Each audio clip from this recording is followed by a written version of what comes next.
வணக்க நண்பர்களே. ராமையா மிகப்பெரிய சோம்பேறி. கண்ணம்மா என்கிற மனைவி இருந்தால் பிள்ளைகள் கிடையாது. 24 மணி நேரமும் வீடே கதி என்று கிடக்கக்கூடியவர். எந்த ஒரு வேலைக்கும் போக மாட்டார்.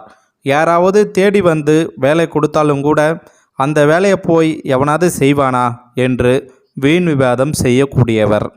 ராமையா வேலைக்கு போகாததால் அவரது மனைவிதான் வயல் வேலைகளுக்கு போவாள். குடும்பத்தில் 2 பேர்தான் என்பதால் பெரிய அளவில் பொருளாதாரம் தேவைகள் இருந்ததில்லை. கணவன் வேலைக்கு போகாததை வெளியில் அவ்வளவாக காட்டிக்கொள்ள மாட்டாள் கண்ணம்மா. ராமையா இப்படி வீடே கதி என்று கிடப்பது பக்கத்துட்டு பார்வதிக்கு தெரிந்துவிட்டது. ஏன் கண்ணம்மா, உன் புருஷன் வேலைக்கு போகிறானா இல்லையா? அவன் வேலைக்கு போய் ஒரு நாள் கூட நான் பார்த்ததே இல்லையே என்று அவள் கேட்டாள். நம்ம மகாராஜா கிட்ட தான் அவர் வேலை பார்க்குறாரு. இரவு நேரத்தில் தான் அவருக்கு வேலை. ஊருக்குள்ளே திருடனுங்க வராமல் பார்த்துக்கிறது தான் அவரோட வேலை என்று புகழ்ந்து சொன்னாள் கண்ணம்மா. என்ன பிரச்சனைன்னு கேட்டு 4 பேருக்கிட்ட அதை சொல்லி இன்றைக்கி பொழுத போட்டலாம்னு பார்த்தா இவன் புருஷன் மகாராஜா கிட்ட வேலை பார்க்குறதா சொல்கிறாளே என்று வந்த வேகத்தில் திரும்பி போனாள் பார்வதி. வீட்டுக்குள் வந்த கண்ணம்மா பட்ட பகலில் வீட்டுக்குள் தூங்கி கொண்டு இருந்த கணவன் ராமையாவை எழுப்பினாள். யோ, பகல்லையும் தூங்குற, நைட்லேயும் தூங்குற, உனக்கு மட்டும் எப்படி தூக்கம் வந்துக்கிட்டே இருக்குன்னு தெரியலையா? வேலை வெட்டிக்கு தான் போக மாட்டேங்கிற. அடுப்பில் சாதம் வச்சுருக்கேன், அது வெந்ததும் கீழே இறக்கி வச்சுடு. நான் பக்கத்தில் இருக்கிற கடை வரைக்கும் போயிட்டு வந்துடுறேன் என்று சொல்லிவிட்டு வீட்டை விட்டு வெளியேறினாள் கண்ணம்மா. சோம்பேறியான ராமையா மனைவி சொன்னதை முழுவதுமாக காதில் வாங்கவில்லை. வழக்கம்போல் தன்னை அவள் திட்டுகிறாள் என்று நினைத்து கொண்டு தூக்கத்தில் ஆழ்ந்தார். 1 மணி நேரம் கடந்திருக்கும். கடைக்கு போன கண்ணம்மா வீட்டுக்கு திரும்பி வந்தாள். அடுப்பில் சாதம் வைத்திருந்த பானையில் இருந்து அடிப்பிடித்த வாசனை வந்து கொண்டு இருந்தது. ஓடி போய் பார்த்தாள். அடுப்பில் வைத்திருந்த சாதம் அடிப்பிடித்து சாதம் கருகிய வாசனை வந்தது. சாதம் இருந்த பானையை கீழே இறக்கி வைத்துவிட்டு தூங்கிக்கிட்டு இருந்த ராமையா பக்கம் வந்தாள் கண்ணம்மா. வெளியில் வேலைக்குத்தான் போக மாட்டேங்கிற, அடுப்பில் இருக்கிற சாதத்தை கூடமா பார்க்க மாட்டியா? உனக்கு வாக்கப்பட்டு நான் நடுத்தருவில் தான் நிற்கணும் போல என்று புலம்பினாள் கண்ணம்மா. நான் சும்மா இருக்கேன்னு சொல்லாத கண்ணம்மா, 100 உசுறுகளை ஒத்த கையால் அடித்து கொன்னுக்கிட்டு இருக்கேன். அதுக்கே நேரம் சரியாயிடுச்சு என்று சொன்ன ராமையா தான் கொன்று போட்ட கொசுக்களை காண்பித்தார். இதை பார்த்த கண்ணம்மா இன்னும் கோபத்துக்கு ஆளானா. யோ, ஒத்த கையால் 100 உசுரை கொன்னன்னு இப்படி வெளியில் யாருக்கிட்டையும் சொல்லிடாத. என்னால் வெளியில் தலகாட்ட முடியாது என்று வேகமாக சொல்லிவிட்டு அடுப்படிக்குள் போய்விட்டாள் கண்ணம்மா. 100 உயிரை ஒரே கையால் அடித்து கொன்றதாக ராமையா சொன்னது அவரது வீட்டின் பின்பக்கம் யதார்த்தமாக வந்த பக்கத்துட்டு பார்வதி காதில் பதார்த்தமாக வந்து விழுந்தது. என்னது, நம்ம கண்ணம்மா புருஷன் ராமையா மாவீரரா? ஒத்த கையாலேயே 100 பேர் அடித்து கொன்று இருக்காரா என்று ஆச்சரியப்பட்டவள் அதை தனக்கு தெரிந்தவர்களிடம் எல்லாம் கூறினாள். இந்த வதந்தி அந்த ஊர் முழுக்க பரவி கடைசியாக நாட்டின் மன்னர் காது வரைக்கும் போய்விட்டது. அப்போது ஒரு நாள் கொள்ளையர்களின் அட்டகாசம் நாளுக்கு நாள் அதிகரித்து விட்டது என்று சொன்ன அமைச்சர் ஒருவர் 100 பேரை ஒரே கையால் அடித்து கொன்ற ராமையாவை வைத்து அந்த கொள்ளை கூட்டத்துக்கு ஒரு முடிவு கட்டலாம் என்று ஆலோசனை சொன்னார். மன்னருக்கும் அது சரி என்று பட்டது. அடுத்த 1 மணி நேரத்தில் ராமையா வீட்டுக்கு 2 காவலர்கள் வந்தார்கள். மன்னர் அழைப்பதாக கூறி ராமையாவை அழைத்தார்கள். அவருக்கு ஒன்றும் புரியவில்லை. நான் தவறு எதுவும் செய்யவில்லையே, வீடே கதியென்று கிடக்கும், என்னை ஏன் அழைத்து வர சொன்னார்கள் என்று கேட்டார். அதற்கு காவலர்களின் ஒருவன், நீங்கள் 100 பேரை ஒரே கையால் அடித்து கொன்ற மாவீரர் என்கிற தகவல் மன்னருக்கும் தெரிந்துவிட்டது, அதனால தான் உங்களை வர சொல்லி இருக்கிறார் என்று உண்மையை சொல்லிவிட்டான். இதை கேட்ட ராமையா ஆடி போய் விட்டார். என்னது, நான் 100 பேர் அடித்து கொன்ற மாவீரனா? அதுவும் ஒத்த கையால்? 100 மனிதர்களை கொல்லவில்லை, 100 கொசுவைத்தான் அப்படி ஒரே கையால் அடித்து கொன்றேன் என்று உண்மையை சொன்னால் நம்மளை தூக்கில் கூட போட்டு விடுவார்கள். மன்னரிடம் எதையாவது சொல்லி சமாளிப்போம் என்று மனசுக்குள் நினைத்து கொண்டே அரண்மனைக்கு சென்றார். அரண்மனையில் ராமையா எதிர்பார்க்காத வகையில் அவருக்கு சிறப்பான வரவேற்பு கொடுத்தார்கள். 100 பேரை கொன்ற மாவீரரே வருக வருக என்று கூட கோஷம் எழுப்பினார்கள். என்றால் எப்படிப்பட்ட வரவேற்பு என்று பார்த்து கொள்ளுங்கள். நீங்கள் எல்லாம் புகழக்கூடிய அளவுக்கு நான் ஒருத்தான ஆள் இல்லை. நானே ஒரு டம்மி பீஸு. எனக்கு போய் இந்த அளவுக்கு பில்டப்லாம் கொடுக்குறாங்களே என்று நினைத்த ராமையா மன்னர் முன்பு பணிவாக வந்து நின்றார். மாவீரனே, நம் நாட்டின் திருடர்கள் தொல்லை தலை தூக்கி இருக்கிறது. மாவீரனான நீதான் அவர்களை அழித்து ஒழிக்க வேண்டும் என்றார் மன்னர். ராமையாவால் மறுத்து பேச முடியவில்லை. ஒரு குதிரை மட்டும் தனக்கு தருமாறு கேட்டார். அந்த குதிரையில் எப்படியாவது நாட்டை விட்டே ஓடிவிடுவோம் என்பதே ராமையாவின் திட்டமாக இருந்தது. அது தெரியாத மன்னர் ராமையாவிடம் ஒரு குதிரையை கொடுத்து அனுப்பினார். குதிரையுடன் வீட்டுக்கு வந்த ராமையா மனைவி கண்ணம்மாவிடம் அழாத குறையாக பேசினார். என்னோட நிலைமை விபரீதமாகிவிட்டது. நான் 100 பேரை ஒரே கையால் அடித்து கொன்றதாக நம்பி கொள்ளையர்களை விரட்டும் பணியை மன்னர் என்னிடம் கொடுத்திருக்கிறார். எப்படியும் என்னால் கொள்ளையர்களை விரட்ட முடியாது. நான் தொலைதூரத்துக்கு எங்கேயாவது சென்று விடுகிறேன். நீ உன் அம்மா வீட்டுக்கு போய்விடு. சில மாதங்கள் கழித்து நான் மீண்டும் வந்து உன்னை சந்திக்கிறேன். இதை தவிர வேற வழி எனக்கு தெரியவில்லை என்றார் ராமையா. அவரது மனைவியும் அவரது நிலைமையை புரிந்து கொண்டு வெகு தூரம் செல்லும் கணவனுக்காக முறுக்கு, அதிரசம் உள்ளிட்ட சில தின்பண்டங்களை செய்து கொடுத்து அனுப்பினாள். அந்த தின்பண்டங்களை ஒரு சிறிய மூட்டையாக கட்டிக்கொண்டு மன்னர் கொடுத்த குதிரையில் அந்த குதிரையின் கால் போன போக்கில் போனார். இரவு நெருங்கிய போது அங்குள்ள காட்டுப்பகுதியை அந்த குதிரை சென்றடைந்தது. அங்குள்ள அரச மரத்துக்கு அடியில் குதிரையில் இருந்து கீழே இறங்கிய ராமையா தான் கொண்டு வந்த தின்பண்டங்களை எடுத்து பிரித்தார். கொள்ளையர்களை பிடித்து வர வேண்டும் என்பது அரசரிட்ட கட்டளை. அதை மீறினால் மரண தண்டனை கொடுத்து விடுவார்கள். மன்னருக்கு உண்மை தெரிந்து அசிங்கப்பட்டு இறப்பதற்கு இப்போதே இறந்து விடுவது மேல் என்று நினைத்த ராமையா தான் ஏற்கனவே வாங்கி வந்த விஷப்பாட்டலை வெளியே எடுத்தார்.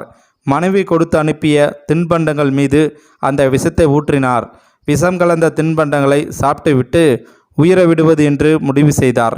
எப்படியும் இறக்கப் போகிறோம். இன்று ஒரு நாள் மட்டும் களைப்பு தூர தூங்கிவிட்டு நாளைக்கு காலையில் இதை சாப்பிட்டுவிட்டு இறந்து விடுவோம் என்று ஒரு மனதாக முடிவெடுத்து அங்கேயே படுத்து தூங்கினார் ராமையா. நள்ளிரவு நெருங்கி கொண்டிருந்த வேளையில் அந்த வழியாக கொள்ளையர்கள் கூட்டம் வந்தது.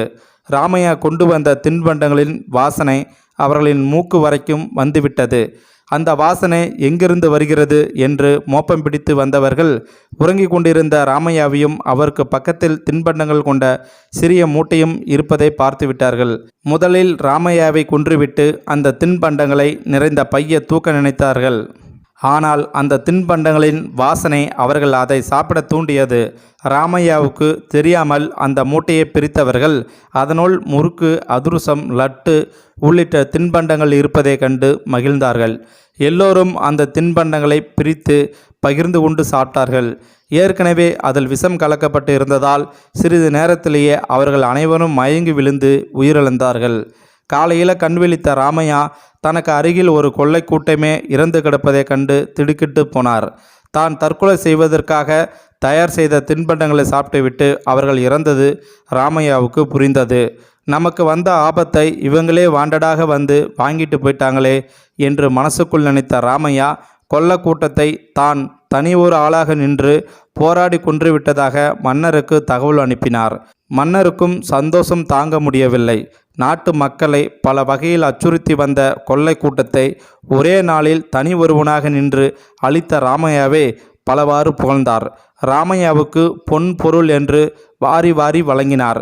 அந்த பரிசுகளுடன் வீட்டுக்கு திரும்பிய ராமையா மனைவி கண்ணம்மாவிடம் நடந்த எல்லாவற்றையும் விரிவாகச் சொன்னார். தலைக்கு வந்த ஆபத்து தலப்பாயோடு போய்விட்டது. இனி நமக்கு பிரச்சனை இல்லை. மன்னர் கொடுத்த செல்வத்தை வைத்து நாம் இந்த ஊரிலேயே சந்தோஷமாக வாழலாம் என்று கண்ணம்மாவிடம் சொன்னார். கண்ணம்மாவும் மகிழ்ச்சியடைந்தாள். நாட்கள் வேகமாக ஓடின.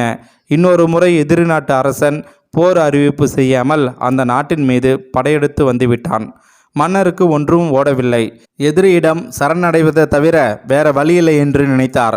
அப்போது அமைச்சர் ஒருவர் ராமையாவை சுட்டி காட்டி, நம்மிடம்தான் ஒற்றை கையாலேயே 100 பேரை அடித்து கொள்ளக்கூடிய ஆற்றல் மிக்க மாவீரர் இருக்கும்போது நாம் ஏன் பயப்பட வேண்டும்? கொள்ளையர்கள் கூட்டத்தை தனி ஒருவனாக வீழ்த்திய அந்த மாவீரனோடு சேர்ந்து நாம் யுத்தம் செய்தால் நமக்கு தான் வெற்றி என்றார் அந்த அமைச்சர். மன்னருக்கும் அது சரியென்று பட்டது. மன்னர் முன்பு மீண்டும் வந்து நின்றார் ராமையா. விதி வலியது என்று சொல்வார்கள். நம் விஷயத்தில் இது ரொம்பவும் ஓவரா விளையாடுதே என்று நினைத்த ராமையா, மன்னா, என்னை வர சொல்லி இருக்கிறீர்கள், என்ன விஷயம் என்று கேட்டார். எதிரி நாட்டு மன்னன் எல்லையில் போருக்கு நிற்பதால் உடனே போர் செய்தாக வேண்டும். நீயும் அதில் முக்கிய வீரனாக இடம்பெற வேண்டும் என்று நான் ஆசைப்படுகிறேன் என்றார் மன்னர். ராமையாவுக்கு என்ன சொல்வது என்று தெரியவில்லை. அன்னைக்கே வந்த செல்வத்தோடு இந்த நாட்டை விட்டு வேறு நாட்டுக்கு ஓடி இருக்கலாமோ? ஒரு முறை ஏதோ தெரியாத்தனமாக அதிர்ஷ்டம் வந்தது. மறுபடியும் அது எப்படி வரப்போகிறது என்று நினைத்தவர் தன்னுடைய கதை முடியப் போகிறது என்று நினைத்து கொண்டார். சரி மன்னா, நீங்கள் சொன்னபடி இப்போதே போருக்கு புறப்படுகிறேன். முன்பு கொடுத்தது போலவே ஒரு குதிரை மட்டும் எனக்கு தாருங்கள். கூடவே 2 கயிறையும் எடுத்து வரச் சொல்லுங்கள் என்று கேட்டுக்கொண்டார். குதிரை சரி, 2 கயிறுகள் எதற்கு என்று கேட்டார் மன்னர். ராமையா பதில் சொல்வதற்கு முன்பு பக்கத்தில் இருந்த அமைச்சரே ராமையா சார்பில் பேசினார். மன்னா, இவர்தான் மாவீரராயிற்றே. எதிரியை தோல்வியடை செய்ய ஏதோ ஒரு திட்டம் தீட்டுகிறார். மாவீரர்களால் மட்டுமே இப்படியெல்லாம் யோசிக்க முடியும். அந்த அமைச்சர் இப்படி சொல்ல, என்னடா என்னை இப்படி உசுப்பேத்துறீங்க?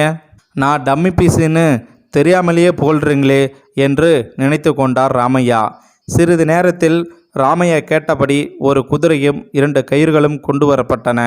குதிரை மீது ராமையா ஏறிக்கொள்ள தன்னுடைய 2 கால்களையும் அந்த கயிற்றை கொண்டு குதிரையோடு சேர்த்து கட்டச் சொன்னார். குதிரை வேகமாக ஓடும்போது கீழே விழுந்துவிடக்கூடாது என்பதற்காக இப்படி செய்ய சொன்னார். ஆனால் மன்னரும் அமைச்சர்களும் வேறு அர்த்தத்தில் அதை எடுத்துக்கொண்டார்கள். மிகப்பெரிய வெற்றிக்கு இந்த மாவீரர் ஏதோ திட்டம் தீட்டுகிறார். இந்த போரில் நமக்குத்தான் வெற்றி என்றார்கள். ராமையாவின் 2 கால்களையும் குதிரையோடு இணைத்து கட்டிய பிறகு மன்னரை பார்த்தார் ராமையா. மன்னா, நான் இங்கிருந்து புறப்பட்டு சென்ற 1 மணி நேரம் கழித்து நீங்கள் படையோடு வாருங்கள். முதல்ல நான் செல்கிறேன் என்று சொல்லிவிட்டு குதிரையில் கிளம்பினார் ராமையா. அரண்மனையை தாண்டியதும் தனக்கு தானே பேசிக்கொண்டார். டே ராமையா, உன்னை எல்லாம் மாவீரன்னு சொல்கிறாங்கடா. குதிரையில் இருந்து கீழே விழாமல் இருக்கத்தான் இவன் கயிற்றை கட்ட சொல்கிறான் என்பது கூட அவர்களுக்கு புரியவில்லையே. எப்படியும் நம்ம கதை இன்னையோடு முடியப் போகிறது. அன்னைக்காவது ஊரை விட்டு ஓடிவிடலாம் என்று போனோம். இன்னைக்கு வேற வழியே இல்லை. விதி என்ன எழுதியிருக்கிறதே என்று தெரியவில்லையே என்று தனக்குள் புலம்பிய ராமையா தான் அணிந்திருந்த செருப்பால் குதிரையை தவறுதலாக மிதித்து விட்டார். செருப்பில் இருந்த ஆணி குதிரையை குத்த அது திடீரென்று வேகமெடுத்து ஓடியது. செருப்பு ஆணி மறுபடியும் குத்த குதிரை தாறுமாறாக ஓட்டம் பிடித்தது. மின்னல் வேகத்தில் பாய்ந்த குதிரை சிறிது நேரத்திலேயே ஊர் எல்லை அடைந்தது. அங்கு சற்று தொலைவில் எதிரிகள் படை போருக்காக காத்திருந்தது. ராமையா வந்த குதிரை நிற்காமல் ஓடிக்கொண்டே இருந்தது. போர்க்களத்தை நெருங்குவதற்கு முன்பு அந்த பாதையோரம் இருந்த 2 மரங்கள் திடீரென்று ஒடிந்து விழுந்தன. ராமையாவின் குதிரை வரவும் அந்த 2 மரங்களும் குதிரை மீது ஒடிந்து விழவும் சரியாக இருந்தது. இறைவா, உன் மகனை காப்பாற்று என்று கத்தியபடியே 2 கைகளையும் மேலே உயர்த்தி அந்த மரங்களை தடுத்தார் ராமையா. என்ன ஆச்சரியம்! மிக சரியாக அவரது 2 கைகளிலும் அந்த மரங்கள் சிக்கி கொண்டன. குதிரை ஓடிய வேகத்தில் அந்த 2 மரங்களையும் இழுத்து கொண்டு போனார் ராமையா. ஒரே காடே போருக்கு வருவது போல இருந்தது. இதை பார்த்த எதிரிகள் மிரண்டு போனார்கள். யாரது 2 மரங்களை ஒரே ஆளாக தூக்கி கொண்டு ஆவேசமாக வரும் அவன் யார் என்று எதிரி மன்னன் கேட்க, மன்னா, அவர்தான் 100 பேரை ஒரே கையால் அடித்து கொன்ற மாவீரர். சமீபத்தில் கூட ஒரு கொள்ளை கூட்டத்தை ஒரு ஆள் கூட தப்பிக்க விடாமல் கொன்றிருக்கிறார் என்று பதில் சொன்னார் படைத்தளபதி. இதை கேட்டதும் எதிரி மன்னருக்கு வேர்த்து கொட்டியது. இந்த மாவீரன் முன்பு தான் தோற்க வேண்டாம் என்று நினைத்த மன்னன் தன் படையை உடனடியாக பின்வாங்க உத்தரவிட்டான்.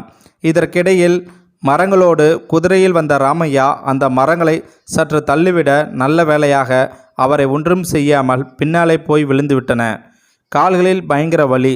மின்னல் வேகத்தில் வந்த குதிரை போர்க்களத்தில் திடீரென்று நின்றது. இனி அவ்வளவுதான், எல்லாமே முடியப் போகிறது.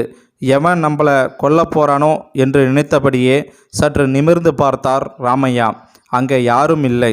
ராமையாவுக்கு இன்ப அதிர்ச்சி. போர்க்களத்துக்கு அனுப்பிய மன்னன் தனது படைகளுடன் அங்கே வந்து சேர்ந்தார். போர் தொடுத்து வந்த எதிரிகள் களத்தில் இல்லாததை கண்டு மகிழ்ச்சி அடைந்தார். ராமையாவுக்கு பக்கத்தில் 2 மரங்கள் இழுத்து வரப்பட்டு விழுந்து கிடக்க மாவீரனான ராமையாவதான் ஏதோ தந்திரம் செய்து எதிரிகளை விரட்டியிருக்கிறார் என்று மிக தப்பாக புரிந்து கொண்டார் மன்னர். எதிரிகள் ஓடிவிட்டார்கள் என்று சொன்ன ராமையாவால் அதற்கு மேல் எதுவும் பேச முடியவில்லை. உடனே போர்க்களத்தில் இருந்த வீரர்கள் எல்லாம் உற்சாக குரல் எழுப்பினார்கள். 100 வீரர்களை ஒரே கையால் அடித்து கொன்ற மாவீரர் ராமையா வாழ்க! எதிர்படையே தனி ஒருவனாக நின்று விரட்டிய மாவீரர் வாழ்க என்றெல்லாம் கோஷங்கள் எழுந்தன. ஆனால் ஏதோ ஒரு அதிர்ஷ்டம்தான் ராமையாவின் உயிரையும் நாட்டையும் காப்பாற்றி இருக்கிறது என்பது அந்த ராமையாவுக்கு அவரது மனைவி கண்ணம்மாவுக்கும் மட்டுமே தெரியும். அதிர்ஷ்டம் எப்போது வரும் என்று சொல்ல முடியாது. நேரம் நன்றாக இருக்கும்போது நடப்பது எல்லாமே அதிர்ஷ்டமாகும். நேரம் சரியில்லை என்றால் நடக்கும் ஒவ்வொன்றும் துரதிர்ஷ்டமாக மாறிவிடும். இந்த வீடியோவில் கருத்து உங்களுக்கு பிடிச்சிருந்தா கமெண்ட் பண்ணுங்கள். கூட உங்கள் ஃப்ரெண்ட்ஸுக்கு ஷேர் பண்ணுங்கள். இது வரைக்கும் நம்ம சேனலை சப்ஸ்கிரைப் பண்ணாதவங்க சப்ஸ்கிரைப் பண்ணிடுங்க. தேங்க்யூ ஃபார் வாட்சிங்.